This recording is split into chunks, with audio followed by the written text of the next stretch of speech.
It doesn't seem fun to track your record keeping for your finances. But I tell people just create a little file and literally just write current tax year. Just name it that. It could be a drop file, like a little hanging folder. And every time that you have something that you think would be eligible for a tax deduction, like you donate for a charitable contribution, you get rid of a whole bunch of stuff and they give you an actual receipt, put that donation receipt in your current tax year file.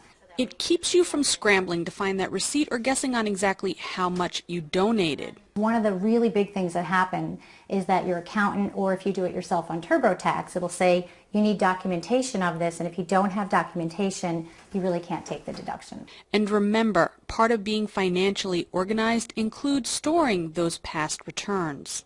The Internal Revenue Code actually says you only need to keep tax returns 3 years. But there is a clause in the Internal Revenue Code that says that if they think that you've underreported by a certain percentage or that there was fraud or corruption, basically they determine that, then they say you need to keep them 7 years. And this means the supporting documentation, such as the receipts, the 1099s, and W-2s.